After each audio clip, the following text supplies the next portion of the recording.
Welcome to Passing the Plate, the podcast that's all about food, traditions, and the wonderful connections they create. I'm Lisa Lisson, the genealogist and family history expert behind Are You My Cousin?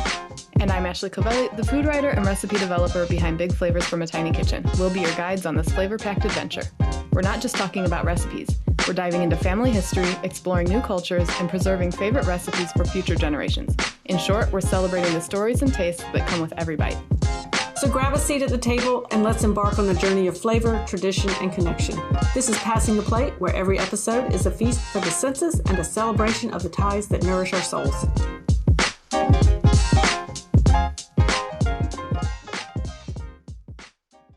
This episode's coming out on Thanksgiving Day, so many of you will be listening later on when you're in the throes of Turkey Day food comas. So we're going to talk about some of the things you can do with your Thanksgiving leftovers to kind of inspire you now that the big day is behind us. Okay, so yes, those food comas after Thanksgiving dinner are tough to work through sometimes. I will tell you that my grandmother's cornbread recipe, well, let's just say all the cornbread that I would actually eat with all the butter on top of it, definitely, and throw in some mashed potatoes somewhere in there, and it was definitely enough to call the reason for a lot of naps after the Thanksgiving meal. My mom's side of the family is where I would do, we would have holiday gatherings, and my uncles would all disappear into a room and fall asleep in various parts of couches and recliners, and you would just hear all of the snoring coming from various areas of the house when the tryptophan sets in. So it's just and it was a nice midday snooze for them. That's really funny. Usually it was somebody in the lazy boy chair or the couch. And did they watch football or pretend to watch football through closed eyes kind of thing? I don't know that my family was super big into sports, which probably explains a lot about why I'm really not into sports. But definitely with my stepmom's family, that her brother and sister-in-law live up in Green Bay, Wisconsin. So we did do Thanksgiving there one year. I was on crutches. It was a whole thing. And they definitely were all about the Packers. So Wow. Yeah. We don't. So what I remember would be the Macy's Day Parade would be on. So that would be a big deal to watch that. And then the football games would come on and they would be on the TV, but I don't think people really watched them, if that makes sense. They just were kind of running in the background. Right. Little background noise to help with the nap. Yes. And actually, a lot of times we would actually, after Thanksgiving meal, cleaned up, then we would actually head outside because we would be at my grandmother's, and it's a huge yard. And so we would, walk laps around the yard because we're trying to, stay away. And then that was also when we would go pick up those pecans that I talked about in another episode. We'd pick up pecans and do that. And so, so that's what we would do often. You might take a nap, but it wasn't really one of those you disappear and just sleep all day long. You might want to, but didn't always happen quite that way. But and then you got to wake up and have round two. Which are leftovers, which kind of brings us to what we want to talk about today. And I love Thanksgiving. I love the foods. I love the traditional foods. I'm happy to go non-traditional as well, but I love those traditional foods. But to be honest, I am not really a fan of 12 days of turkey. So that's why I'm turning to you, my foodie friend, because I'd love to have some inspiration on really what do you do with all that leftover food and all that turkey, and what are your thoughts on that? I actually do really like having just the straight up Thanksgiving plate again for dinner for a bunch of days, but there are a lot of things that you can do to make it a little different. And first, I'll start off by saying one of the things that people don't necessarily consider leftovers, but is a useful way to save something from Thanksgiving and repurpose it, is the carcass of the turkey that you've already cooked. You can make stock or bone broth from that. So after you're done carving, just stash it in a bag or a Tupperware or whatever, and just put it in the fridge or in the freezer if you don't want to bother making this stock for a while, until another day when you have time to use it. And I'll link to, there's a really good bone broth recipe from Platings and Pairings that I've been making for years now. I do it in my Instant Pot. It's a great way to use it. And honestly, like sometimes I'll use that homemade turkey stock or bone broth to make gravy if we run out of gravy. Because can you ever make enough gravy for Thanksgiving? Like I feel like it's a little tricky.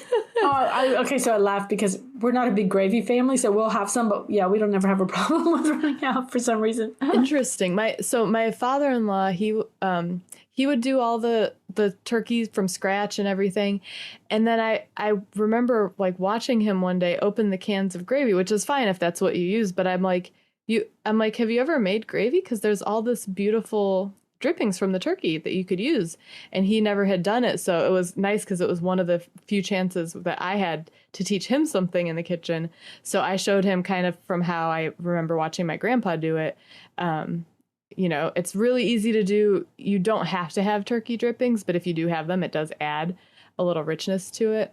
But yeah, so I mean, aside from using it for gravy, you could use that stock or broth in soups, which I mean, also another way to utilize leftover turkey and veggies. You could use some of that stock from the turkey, you know, make yourself a nice soup.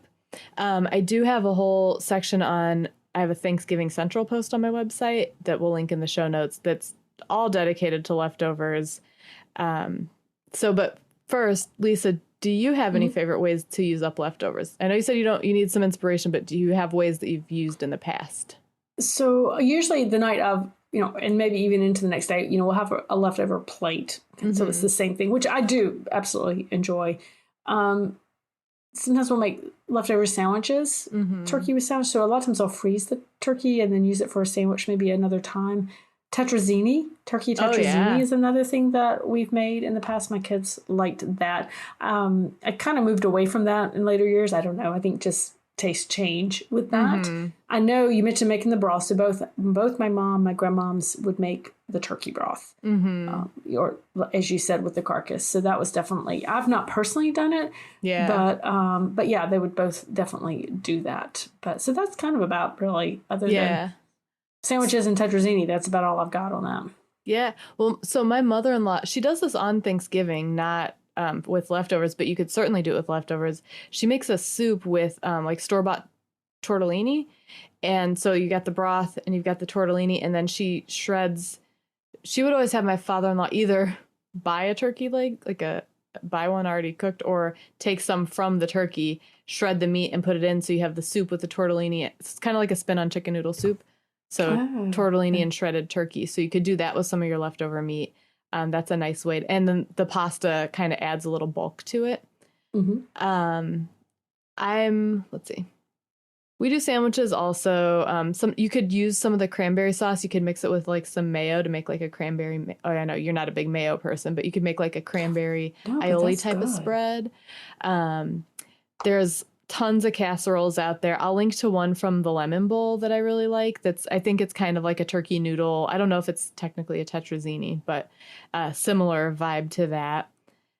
You could shred the turkey meat and use it in enchiladas, on nachos, in tacos, taquitos. I would think, so I have a taquito recipe on my website, but I think that you could, with cooked turkey, maybe just shred it up or chop it up, whatever. Heat it in a pan with a little like taco seasoning and maybe a little bit of stock or water just to kind of make it like not dry out, and then roll it in the tortillas to bake it like that. That might be nice. There's a turkey salad sandwich recipe that I love, and I usually make it with I buy turkey cutlets from the store and cook those, but you could absolutely do this with leftover cooked turkey. It's got dried cranberries or dried cherries in it. Really good. We do them like tea sandwiches. You can also take your cranberry sauce and puree it. If it's really chunky, you might want to puree it a little and add it either to seltzer or sparkling wine for cocktails or mocktails. I never thought of that. Yeah, that's like with a little Prosecco on top, or, sparkling apple juice. Yeah, really good. And then you could do like granitas. I haven't done it with cranberry, but I think it would work, where you kind of have this mixture in a pan in the freezer and you kind of scrape it every few, I don't know, every hour or so. I'm not 100% sure, but I'm positive that there would be a recipe out there. And you get that nice fluffy texture from scraping it with a fork and breaking up the ice crystals as it freezes. Oh, that sounds really good. I never thought of doing that with cranberry sauce. That's a really good idea. I like feel that like idea. Cranberries, like the hidden, like dark horse, like it could do a lot. You could do a lot with it. I think you could probably even like add some to like a barbecue sauce for like to put on like what, chicken or whatever, you know. I feel like the tartness from the cranberry would be really nice with the barbecue. Now that I'm thinking about it, that sounds really good. Yeah. And then, of course, if you have leftover mashed potatoes, other than just eating them because mashed potatoes are delicious, you could make them into croquettes where you like you roll them in breadcrumbs and fry them and they get nice and crispy, or do like potato pancakes. I've done the potato pancakes. There's also oh, sorry. I was just gonna say I've done potato pancakes in the past when the kids were little. You can also use a waffle iron for like leftover stuffing. I can't remember offhand if you need to add like an egg or something in there to like make sure you don't want to like dry and crumbly. But so when you cook it in the waffle iron, it gets nice and crispy edges, but it's still fluffy inside. So and would you? Oh, yeah. Sorry. No, go ahead. So when you say add the egg, would you just say crumble up what you're? We usually, I guess it's called dressing. It's in the pan. We don't put it in the turkey. It's in the pan. Would I just crumble that up and then add the egg to that before? I think so. I'll have to see if I can find when I'm editing the episode. I'll see if I can find a link to something similar. I can't remember offhand exactly the way we've done it. My husband usually does it, but and is that the difference between stuffing and dressing? Is that one is in the bird and one's not? I really have no idea. In my brain, it makes sense because if it's stuffing, you stuff it in the turkey. So, but I have no idea. Let's just say stovetop stuffing. It's called stuffing. They don't know what you're doing with it. But stovetop dressing does not flow as well from a marketing standpoint. This is true. I will say, shout out to a recipe from Serena Wolf. It's like a doctored up stovetop stuffing. So you do cook some things, and I think there's like apple and Italian sausage, and then you use stovetop stuffing with it. It is so good, and my husband loves stuffing. And again, I'm just calling it stuffing, but I don't actually put it in the turkey. It's a really good recipe. Okay, so I have done a little internet research. Yes, there's my disclaimer. According to Delish, stuffing is cooked in the cavity of the turkey, so the juice is soaked into the ingredients, making it more flavorful. Dressing gets cooked on its own and needs extra liquid to make it flavorful. All right, I will say, if you put it in the bird, turkey, chicken, whatever, to make stuffing, it's really hard to make sure that everything cooks properly because you're basically making it even more dense for the heat to get through. So you've got this giant turkey and then it's packed full of this like stuff. I think it's stuff. That's why they call it stuffing. But I'll also put in a plug for if you've never tried spatchcocking a turkey, which is where you use kitchen shears and you cut out the backbone. It sounds intimidating. I have a whole tutorial with photos. They're not glamorous photos. Like cutting bones out of things is not really... But it's an important skill, and when you do that, the turkey cooks so much faster. So I wouldn't even be able to stuff a turkey the way we do it. But and that's one of the reasons. I mean, I don't stuff a turkey because I don't know. Maybe it's just me. My mom didn't do it, but my grandmother didn't do it, and I know they didn't do it because they were a little worried about getting everything cooked all the way through, and so I think there was a worry about that. My grandmother did have a background in food safety, working in a school cafeteria and stuff. So I don't know. It always just made me a little like leery because I always want to make sure that it's cooked all the way through. So nobody wants salmonella for the holidays. I'm sure if I really researched it, I could actually do it. Ever wonder where your family story began or who came before you? Tracing your family history can be exciting, but getting started can feel overwhelming. That's where Are You My Cousin comes in. Hosted by genealogy expert Lisa, this website and YouTube channel are overflowing with resources to bust through those brick walls. Discover hundreds of informative articles and engaging video tutorials packed with research strategies, tips, and tricks to untangle your family history.